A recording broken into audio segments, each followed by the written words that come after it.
for the invitation. If I understand correctly, tomorrow and Friday is a holiday for you here, so you have a long weekend. Thank you very much for attending this talk, understanding that I am the only thing between you and your weekend.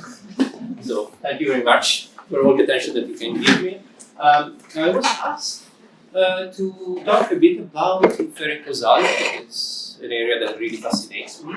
And what I'm going to do is that, but it requires a bit of background. And so I try to build that background and then I try to talk about causality. So that's why the title is this Inferring the Causal Structure in Network of Dynamic Systems, because the causality part comes after we have understood what the structure of the system is. So let me try to be a little more precise. In many cases, we have this kind of problem.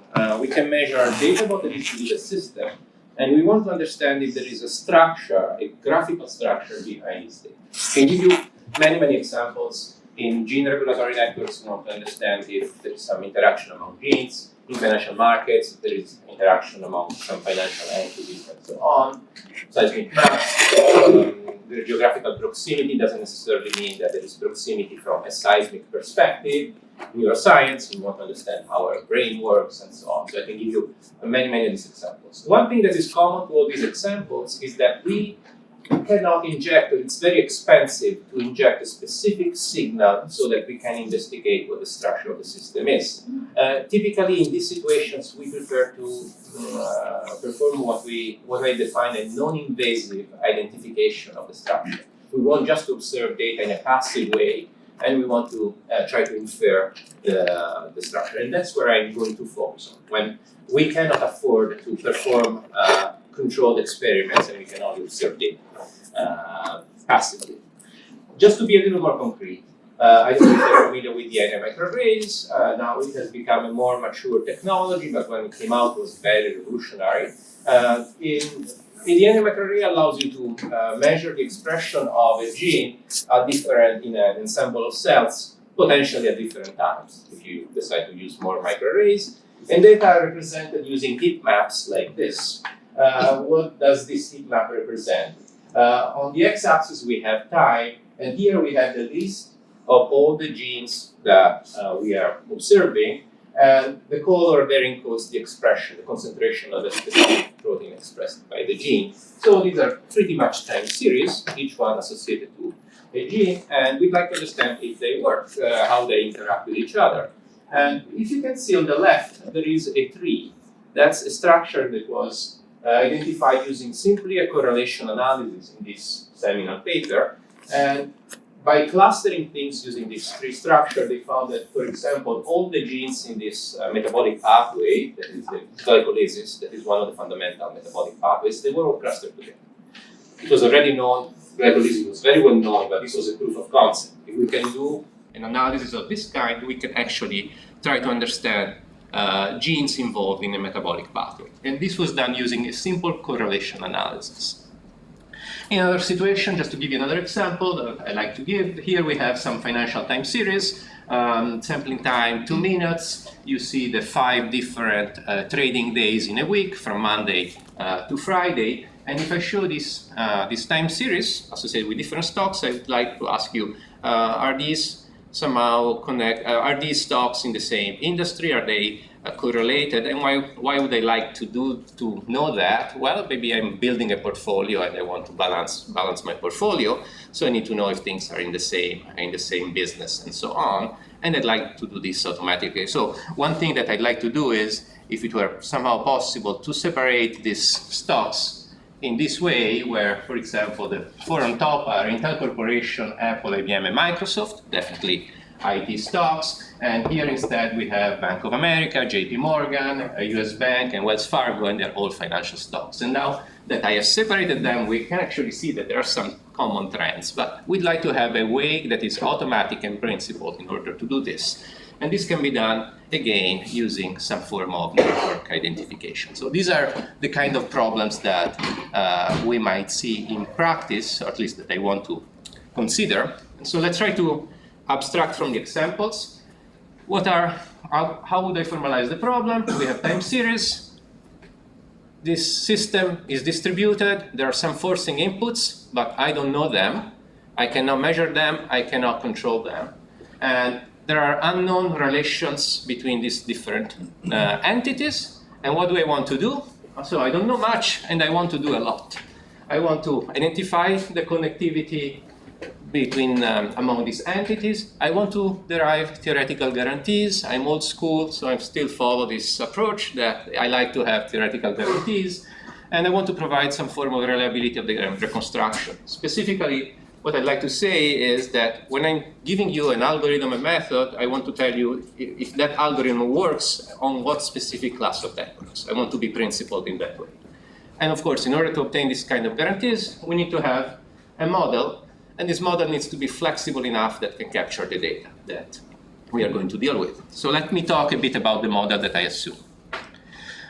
So I assume a model, I derive this model with you. Let me derive this model with you. Let's say that I have two time series. One is yi, the other is yj, and I put a deterministic operator, maybe a linear transfer function in this case. I don't need to make it linear necessarily, but let's be linear in this talk. So in this case, I say that yi totally determines yj. Okay, it's just a deterministic transformation. All the information in yj comes from yi. Is this causation? Yes, it is, but it's a little too much. This is too much causation. Because when I say, for example, that smoking causes lung cancer, doesn't mean that smoking deterministically causes lung cancer. It's more of a probabilistic thing. So what do we really mean by causation? Well, something more like this. I add some noise there, and now the information in yj is not fully contained in yi. Yj is not a deterministic transformation of yi. There is some independent behavior of yj that is encapsulated in this ej. Okay, that is we can model that as some process noise. Okay, so in this case, I'd say that yi causes yj, influences yj. That's the kind of nomenclature that I would use. Of course, we are considering complex systems, so what happens is that we don't have that yi necessarily causes yj only. We could have multiple processes that are causing yj, potentially all the other processes, and so this would be the model that we get. So if we write this as an equation, we have an equation of this type, where yj is influenced potentially by all these other models, so long as this transfer function or this operator is non-trivial. If we put everything in an equation to be linear, again, because I want to derive the intuition, these methods can be applied also to nonlinear scenarios, but that requires a separate discussion. So I say that this is my dynamics, and I call this a linear dynamic graph. Notice the zeros on the diagonal, because I assume that a process cannot cause itself. And what is the main assumption that I'm making here? The real enabling assumption is given by those autonomous behaviors, E1, E2, En. That describes how the process yj would behave if it was not affected by the other ones. So for me, it's a form of independent behavior. So the assumption in this model, the real assumption, is that the power spectral density of E is diagonal. If the matrix H there is 0, nothing is influencing anything else, then they all need to be independent. And the matrix H, the non-zero entries of the matrix H, describe this, how things affect each other. That's my model. So notice that it's not our standard model, x dot equal to ax plus b, or something y is given by an operator that depends on E. There is an implicit independence. Y is on the left and on the right. Okay, so if we put this definition here for linear dynamic graphs, we can start being a little more formal. So what is the problem now, mathematically speaking? I don't know H. I don't know E, because I'm not measuring E. I just measure Y. That's the only thing I see. And now the question is, are Yi and Yj related? Okay, what do I mean by related? Well, I call that entity, the mathematical entity, a linear dynamic graph, because I want to put a graph behind that. And the graph is very simple. It's what everyone would have done. if my operator from HJI, that represents the inference from I to J, is non-trivial, I draw an edge from I to J. So this is sort of a causal graph. Okay? This represents how things are causing each other in this model. And now I can say, can I infer this graph?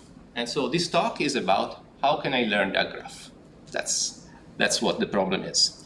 So now that I formulated that, I can give the outline of the talk, because giving the outline at the beginning wouldn't have been as clear as giving it now. So I'm going to give you a class of algorithm and a carousel of algorithms, and each one of these algorithms is going to have some characteristics and is going to work on specific classes of graphs. So we start with simpler graphs.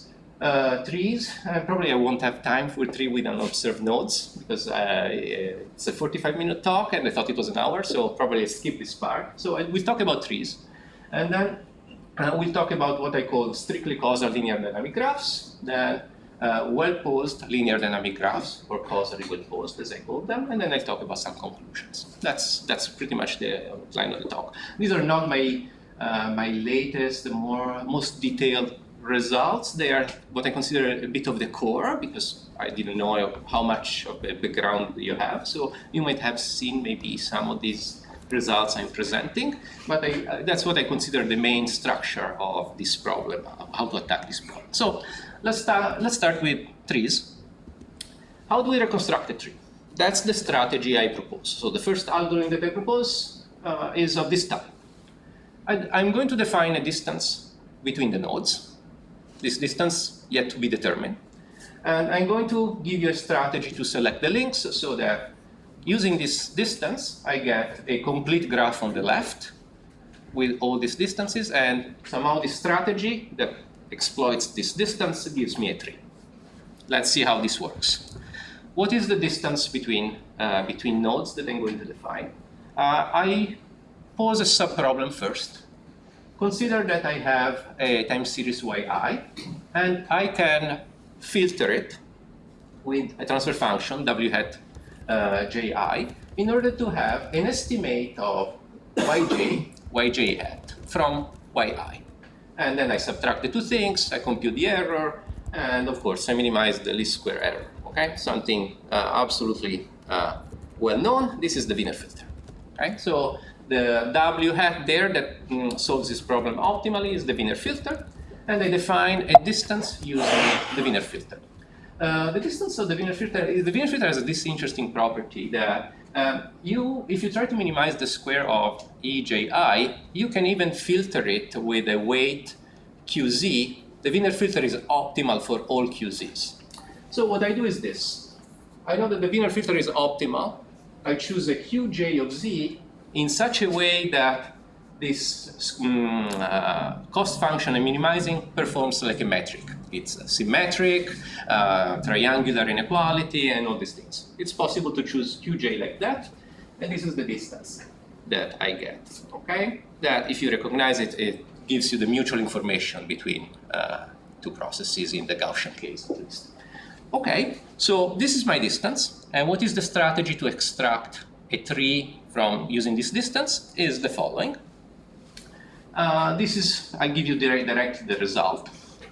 So if you take a linear dynamic graph that has the structure known to be a tree, and you define the distance that we have just talked about, and you compute the minimum spanning tree among all the trees, the one with the minimum weight, then this is the result. The minimum spanning tree is unique and gives you exactly the topology that you were looking for. Forget the theorem, look at the cartoon, that's the best way. This is the truth. You compute the distance for all the pairs, and once you have all these distances, from the complete graph, you extract the minimum spanning tree. They have the same topology. By topology, I mean the structure without the direction of the links. Direction is fundamental for causality. We'll have to address this problem later. But so far, this is one result.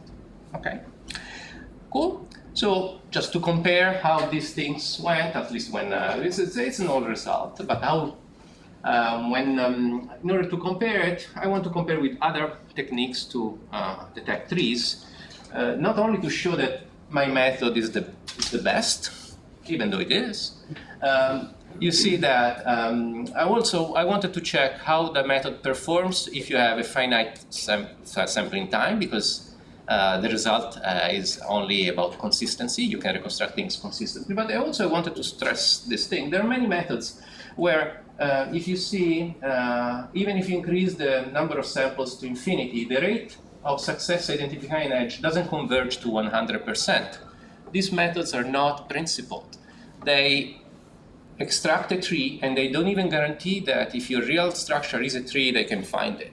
So how can I trust that on things that are not even a tree as a form of approximation? So that's why I think the guarantees are important and are a way for us to tell us, okay, this method is principled, and at least when it does its job, at least on a specific class of methods. If it doesn't work on the class of graphs where it's supposed to work, can we actually trust it? So that's my point.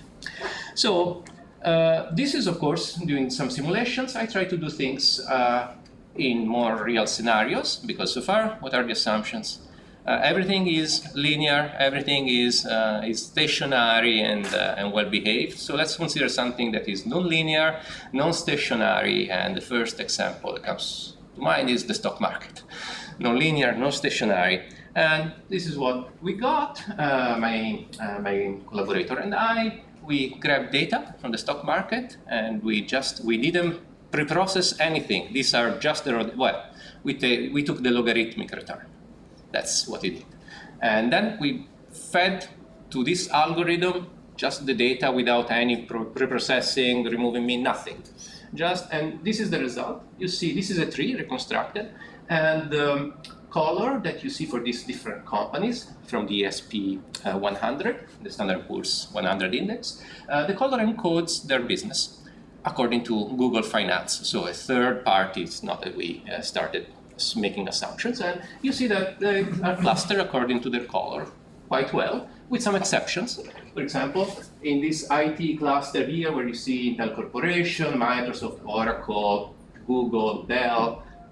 Dell was, now it's not public anymore, it's private. At the time it was traded. Well, you have IBM here that fits, in my opinion, in that cluster, but Google Finance considered that a service company. Well, it is a service company, but if you're balancing a portfolio, notice that IBM is more correlated with the IT companies than others. So this is something that comes from a quantitative analysis. And we repeat this analysis from year after year and so on. These clusters, the edges are not the same, but the clusters are pretty much constant. So when we repeated this years later, we keep repeating it. These clusters actually keep showing up in a reliable way. Actually, we have each of these edges has 75% probability of being there. 75% of these edges are pretty much permanent. So it's actually seems to be a characteristic of this. And this analysis was performed using a slightly different method by my student Sina. Okay, so why did we do trees? Because using trees now it's going to be easier to understand how to reconstruct a general topology. That is actually what we are really interested in. So in order to do that, I need to introduce some concepts. So we know how to reconstruct trees. So now if we have a general topology like this, I want to introduce the concept of kinship of a node. So if you take a look at the red node there, this node has parents that are defined in a trivial way. So if a node has an edge that goes from the node to the red node, that's a parent.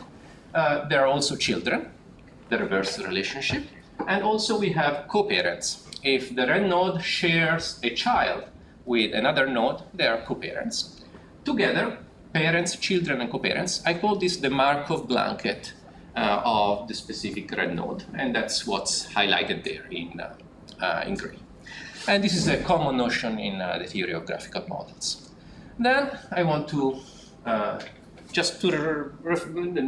don't think we need refreshing Wiener filtering, but I use a nomenclature that might not be standard, so I want to be precise with it. For Wiener filtering, I mean this. Take a look again at the cartoon. Take the red node that represents yj at time t. If I'm trying to estimate that node using the other nodes, yj minus 1, yj plus 1, and all the others, using past, present, and future, I call that Wiener filter. It's a smoother, but I call it Wiener filter. Instead, if I use present and past of the other nodes, I call that Wiener Hopf filter. And instead, if I use strictly the past of the other nodes and strictly the past of the node itself, I call that Granger filter, because it's the definition of Granger causality. Okay, so this is just nomenclature on what I define. And so I want to show you a paradox that when I was a postdoc was a paradox to me and also to my advisor. And he was not convinced that that was true, but it is true. Now he is. So if I try to estimate yj from yi, and yi is an upstream signal, the Wiener filter is exactly the transfer function that I have there. Okay, this is standard. If I try to estimate yk, that is a downstream signal from yj, well, the Wiener filter takes that expression there. Okay, good to know. If I try to use yi and yk together to estimate yj, well, these are the two components of the Wiener filter that becomes a 2x1 filter. Nothing surprising so far. If I put a feedback loop here, the expression of the Wiener filter doesn't change. That seems paradoxical, but you can go through the computations and it doesn't change. I'll tell you more. You can put a whole network there and the expression doesn't change. And you can use also nodes in that network to try to estimate yj. The Wiener filter component for those nodes in the network is 0. So this suggests a way to start understanding how to. Oh, there's a question. Yeah, on this. Because it looks like you only have noise inputs on yi, yj, yk. What if you have also a noise introduction on that? Totally fine. You can have noise here too, and it's totally fine. It's the same. Yes, it's the same. Absolutely the same. Yes.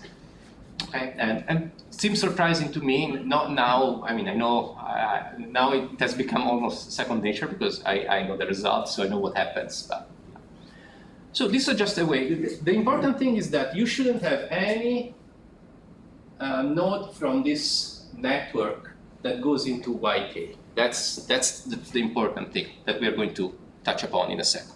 However, given this interesting paradox, this suggests a way to start inferring something about the graph, the underlying graph.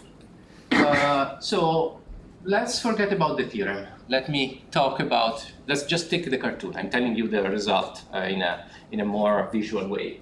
Let's say that we have a linear dynamic graph, and it has a generic topology, and we are trying, and this is the topology around the red node. We are trying to understand what's connected to that node. If I use a Wiener filter that estimates the red node using all the other nodes, that Wiener filter happens to be sparse. What is the sparsity of that Wiener filter? Well, everything that is not in the Markov blanket is 0. So all the nodes that are not in the Markov blanket have a Wiener filter that has a transfer function equal to 0. So it means that parents and children have a non-zero Wiener filter component, but also the coparents. So if I try to reconstruct this, checking the sparsity of the Wiener filter, I get something that is locally semi-correct. Parents and children are detected, but I also connect the coparents. That's a problem, right? I mean, if you want, but at least it's a local problem. Okay. Someone might say, well, but you're using this Wiener filter that uses past, present, and future. Why don't you use another thing, such as the Wiener Hopf, past and present? Same problem, absolutely same problem. Apart from minimal technical details, you obtain exactly the same thing. Okay? So let's see.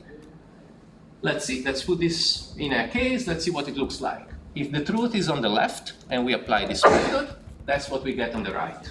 Okay? If we repeat this procedure for every node, we define all the parents, all the children, but also we connect these coparents. So what if we want to do something better than this? I would still want to identify the actual graph, right? And also notice there are no directions that I'm still recovering. So I promised causality here, and I'd like to deliver at least a bit of it. So let's see what we can do.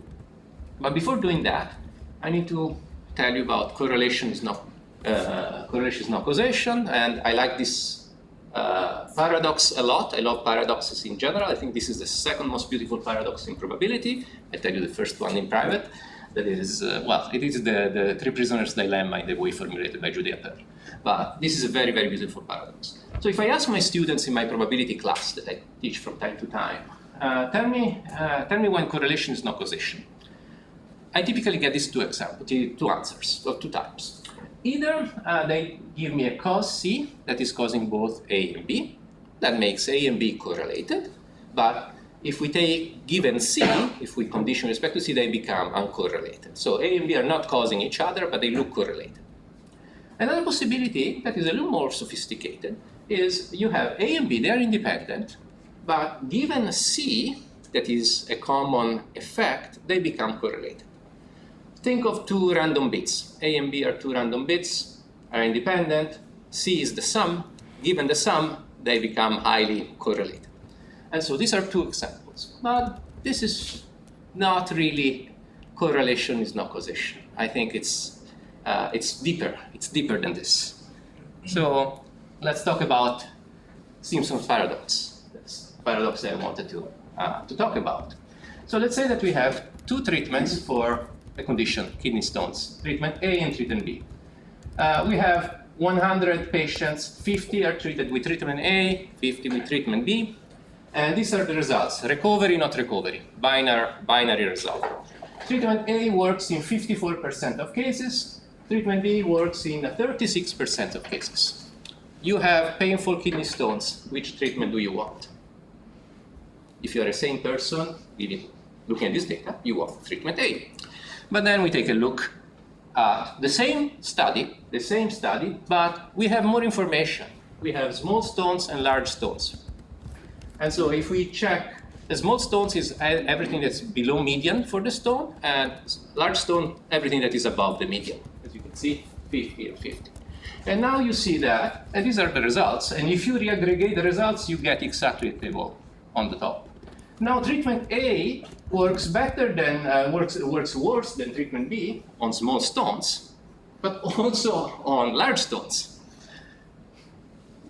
You don't need to know which stone do you have. It might be large or small. Which treatment do you want? You want treatment B, but that's the paradox. So what is the solution to the paradox? It's not a paradox yet. The solution is that in this case you want treatment B. And the reason is that this study is flawed. And you can see small stones are easy to deal with. Just look at their average recovery rate. And large stones are more difficult. But somehow treatment B is given to all the difficult cases. And treatment A is given to all the simple cases. So not so surprising that when you reaggregate the data, treatment A looks better than treatment B. Okay? Okay, this is not the paradox. We haven't started yet. Correlation is not causation is a deep, deep thing. So, okay, let's see what we have learned. We have two high schools, high school A and high school B, and we get admitted to college C or not admitted to college C. Now, this is an example that works for mostly for American colleges, but yeah, well, let's proceed. We see that high school A gives you admission to college C 50% of the time, 54% of the time. High school B underperforms. Fine, which high school do you choose if you want to be admitted to college C? High school A. But I show you disaggregate data according to the SAT score. That's why I was saying that this works in the United States. Because SAT score is one of these tests, standardized tests that you take before admission to college, and colleges take that into account for admission. Now, if you have a high SAT score, it happens that high school B gives you a higher chance of admission. But even if you have a low SAT score, high school B gives you a better chance of admission. Which high school do you choose if you really want to go to college C? In this case, you should choose A. And this is the reason. The reason is correlation is not causation. So the paradox that I'm giving you is this. I give you two tables with exactly the same numbers and exactly the same variables, A, B, and C. And now I'm telling you that in one case you should choose B, and in the other case you should choose A given the same numbers. We are engineers. We pride ourselves that we only think objectively, so we should only use numbers. How come that I am contradicting myself? Well, there is other quantitative information. The table is not all the information. There is another information, the graph behind that. The graph is in the story that I told you. Let me explain you. These are exactly the variables mapped one to one here. But in one case, we had that the stone size was a variable that was participating in the decision of a treatment. That was the variable A or B that you had to choose. In this other case, you have your high school, A and B, is such that if you go to high school A, the probability that you get a high SAT score is higher. And the SAT score contributes to the admission to college. As you can see, the causal structure is different. So I gave you exactly the same two tables, but the decisions that we make at the moment we need to make a decision are different. So it means that numbers themselves are not enough to understand causation. This is the real example of correlation is not causation. If I just give you the numbers without telling you the story, there is no way that you can make the right decision. So this is an important point. And so let's see how this plays a role in the problem that we are trying to deal with. So let me first, I put this last moment because I liked it. So it's an XKCD cartoon. I used to think correlation implied causation. Then I took a statistics class. Now I don't. Sounds like class helped. Well, maybe. So is this the state of the art? So what I mean is, are we giving up in the sense that we cannot understand when correlation is causation or not? And the answer is no, I never give up, but there are some limitations. We need to add some extra information to the numerical data, something more. Otherwise we end up with the paradox that we had before. If you just give me that table of numbers, then there is nothing we can do. But if I can add some other form of a priori information, can I infer some form of causation? And let's see what we can do. So let's start with this. One fundamental thing I'd say that we might agree upon is that a cause precedes its effect. Okay? So if we take this into account and we consider that there is some time for a cause to propagate and show its effect. So in other ways, if I'm telling you that my linear dynamic graph has all strictly causal, and I don't like that in control theory we call this causal because it conflicts with the causality we are talking about, but let's say strictly proper. So if we assume that our transfer functions in our linear dynamic graph are all strictly proper, then I have a solution. It is to use that Granger filter that uses only strictly the past of our data. So if we compute the Granger filter, this is the result. Again, neglect the theorem. Let's take a look at the cartoon. This is the true graph. If I use this Granger filter and I check the non-zero entries are all the parents of that node. So I reconstruct everything perfectly, including the orientations, because I only find the parents. So that's fine. Okay, this is maybe a little too much of a priori assumption to have that everything is strictly proper. Are there any other assumptions that I can add? And so let me give you a simplified case and then we'll talk about something that improves on it. But let's say that I have a tree. Remember, trees were nice. We could reconstruct the topology exactly. So that's the true graph. If I apply the minimum spanning tree that I talked about, that's what I get. All the exact edges, but no orientation. If I apply the Wiener filter that I mentioned before, I find the Markov blanket. Okay? Now, this is a tree. let's say that I know it's a tree. I check the minimum spanning tree. Those edges are all correct. The other edges, I see some spurious edges, and I know which ones they are, the red ones. So, and they can only connect coparents.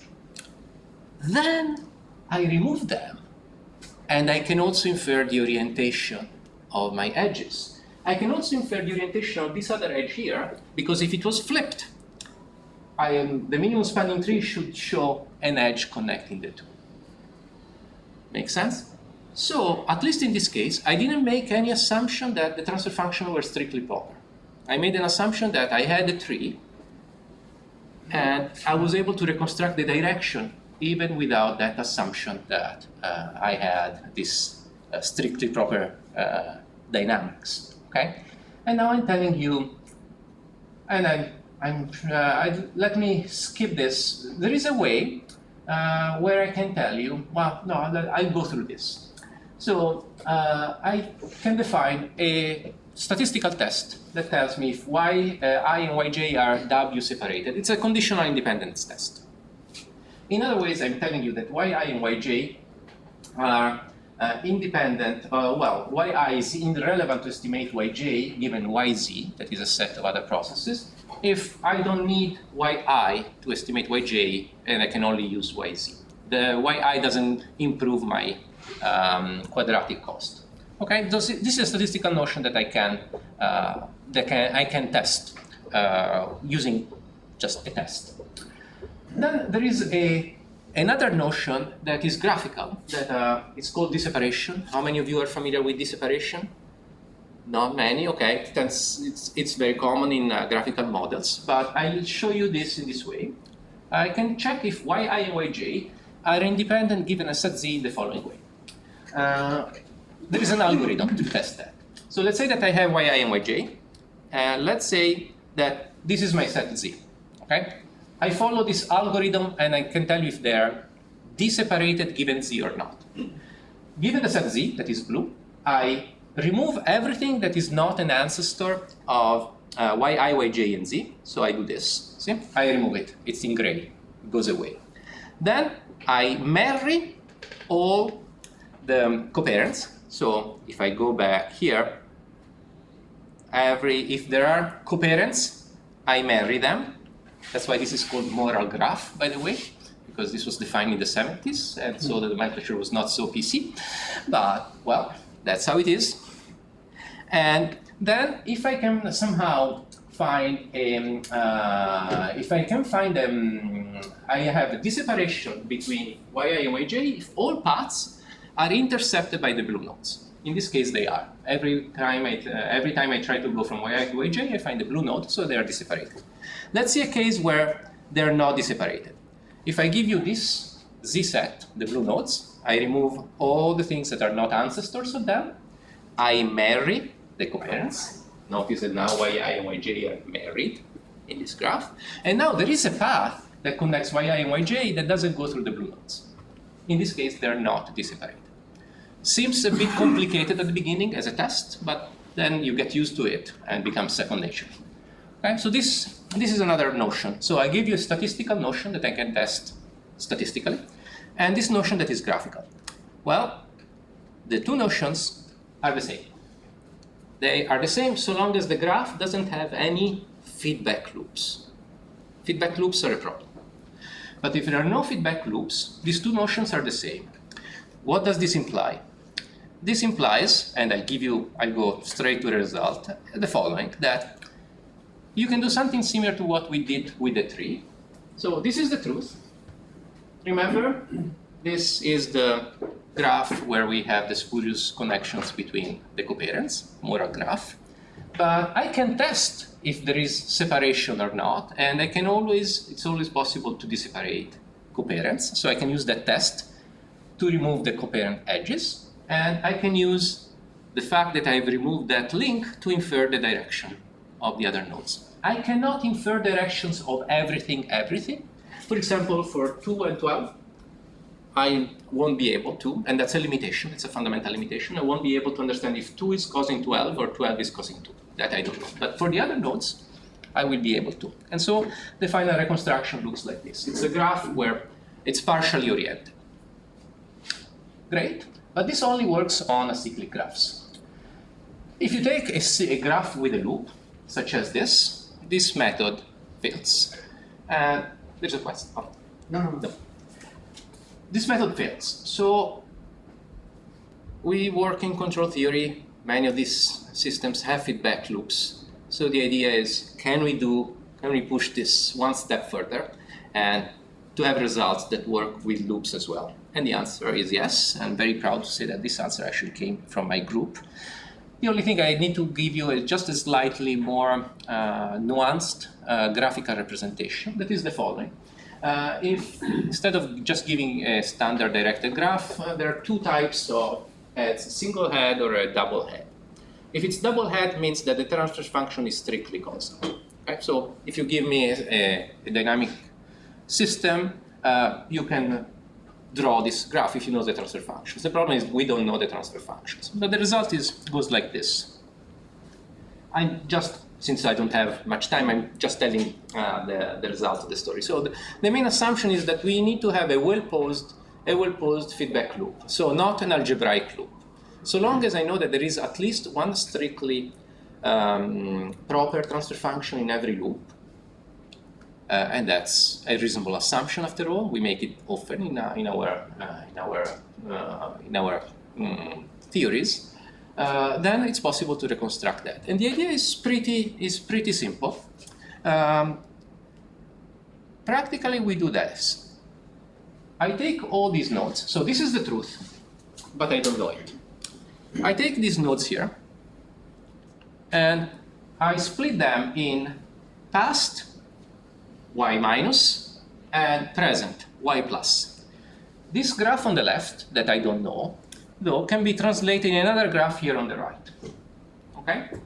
If it is true that there are no algebraic loops, this graph here on the right is acyclic. Okay?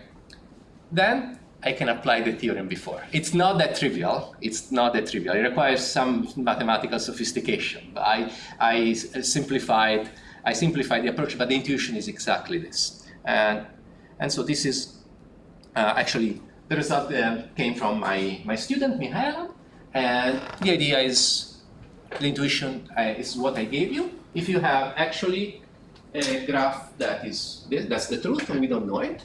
If we apply our standard inner filter, that's what we found. And then there are some tests that we can apply further, and that's the mathematical sophistication that we need, so that we can actually reconstruct it exactly, including the strict property or not of the filter. So this is the main result. We tested it with other methods, of course, and I would suggest that this is a benchmark. It seems such an innocuous system. It's incredibly difficult to identify in terms of not the identification per se. If you don't know the structure a priori, to detect the structure is very challenging. And we compared it with many other methods, and they all underperform. So this is our method here, the ROC curve.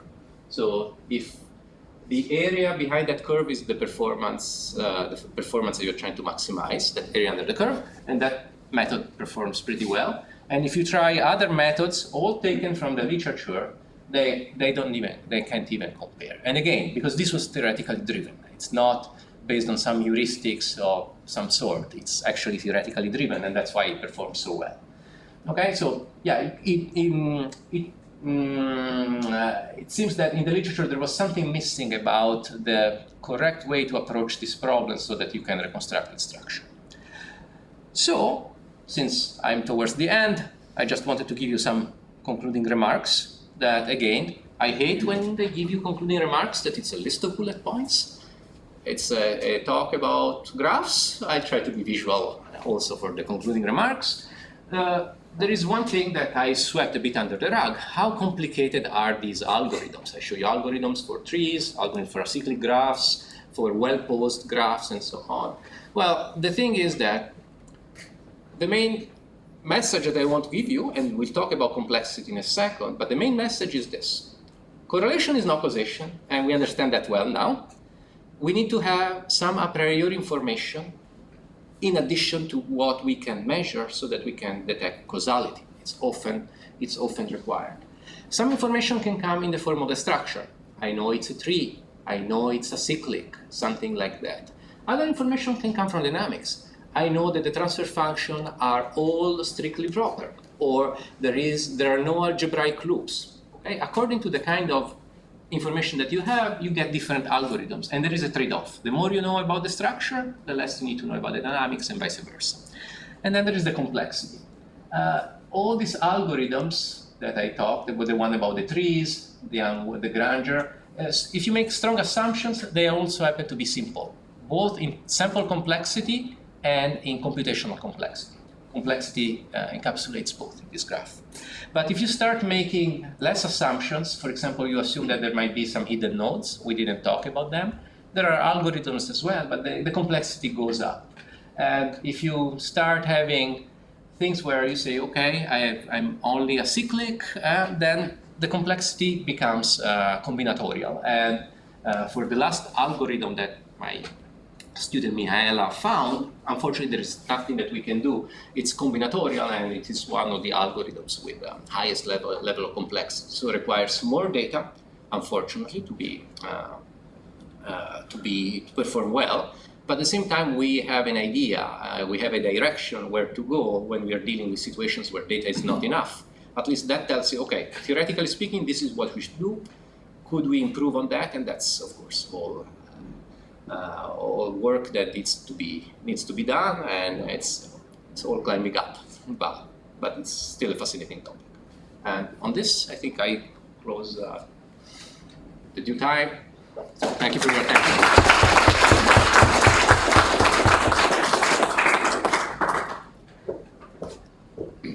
You welcome any questions? Yes. So at the beginning, very interesting content, nice presentation. At the beginning, you mentioned about the extension of the nonlinear basis. So I'm curious about where we see, because I see that the minimum unit square error. Okay, you caught me red-handed, and so now I'm going to say something. I'm going to give you the solution, but the solution is something that you're not going to like, because I don't like it either. But so, all things I have mentioned, they all extend pretty much, virtually all, but you have to compute conditional expectation instead of a simple regression, such as the Wiener filter. And again, that depends on the assumptions that, the a priori assumptions or the a priori knowledge you have on your system. If you know that there's some specific functionals on those edges, that can be done. If you don't know that, then becomes a non-parametric problem, and so the data is going to be, that you need is going to be daunting. So that's why I'm saying we are not going to like the answer. But from a theoretical perspective, virtually everything that I've said extends to when you remove Wiener filter and you put conditional expectation. When you show ROC curves in the previous slide, what is it exactly that you're trying to detect? Is it the edges? Yes, the number of edges, the percentage of edges that are correct and the percentage of edges that are not correct. So the false positives and the false negatives.